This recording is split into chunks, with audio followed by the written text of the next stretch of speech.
साथियों नमस्कार। मैं संतोष मंडलोई पुनः आपके बीच उपस्थित हुआ हूँ। साथियों, हर मनुष्य की अपनी एक अलग दुनिया होती है। जानकारी, इच्छा, प्रभाव एवं कल्पना के आधार पर हम अपनी मनोभूमि का निर्माण करते हैं। यह मनोभूमि ही अपनी दुनिया है। इसमें जैसे इरादे, मंसूबे, विश्वास जम जाते हैं, उसी दृष्टिकोण से संसार के समस्त पदार्थ, आँखों पर हम जैसा चश्मा पहनते हैं, हमें वैसे ही वस्तुएं दिखाई देने लगती है। साथियों, साधुओं की दृष्टि में यह संसार परमात्मा की पुनीत प्रतिज्ञा है, रचा हुआ एक ऐसा मनोहर दृश्य है। सिंह की दृष्टि में हर मनुष्य स्वादिष्ट मांस के चिथड़े के समान दिखाई देता है। दुकानदार की दृष्टि में ग्राहक दिखाई देता और कलाकार की दृष्टि में वह कला का एक पात्र दिखाई देता है। नशेबाज इस दुनिया में भरे पड़े हैं, उसे हर आदमी नशेड़ी दिखाई। भीतरी मन की दुनिया जैसे होती है, बाहर की दुनिया भी उसी के अनुरूप दिखाई देती है। साथियों, मनुष्य की अपनी रुचि जिधर होती है, उधर ही उसका आंतरिक मन ढूंढ खोज जारी रखता है। और यह एक तथ्य है कि जो कुछ खोजा जाता है वह अवश्य मिलता है।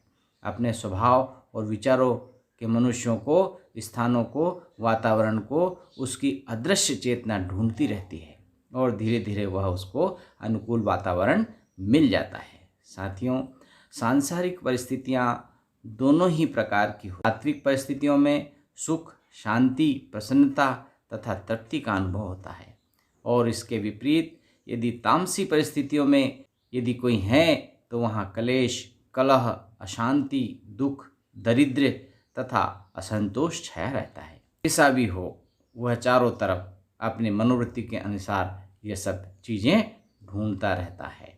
इसी प्रकार यदि व्यक्ति सदाचारी स्वभाव का मनुष्य सत्कर्म करेगा और फलस्वरूप प्रसन्नता, संतोष, प्रशंसा, विश्वास और स्वास्थ्य एवं समृद्धि प्राप्त करेगा। इस प्रकार से वह अपने एक मनलोक का निर्माण करता है।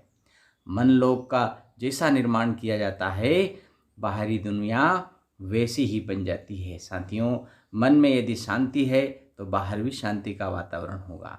यदि मन में आकुलता है तो बाहर भी आकुलता से भरी हुई घटनाएं चारों ओर मंडरा रही होंगी, और वे ही आपको दिखाई देती है।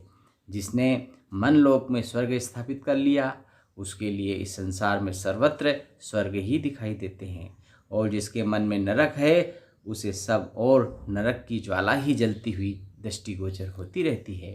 साथियों, संसार के समस्त दुख मिलकर मनुष्य को उतना दुखी नहीं कर सकते जितना कि भीतर के अंतर्द्वंद उसे दुखी करते हैं।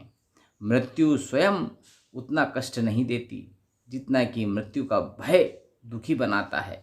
इसलिए साथियों, हमारे मन में हम बिल्कुल शांत रहें, प्रसन्न रहें और एक अच्छा माहौल बनाने का प्रयास करें। मानसिक स्वर्ग का अर्थ है अपने अंतःकरण में सात्विक विचारों, सद्भावों और सद्गुणों को धारण करना।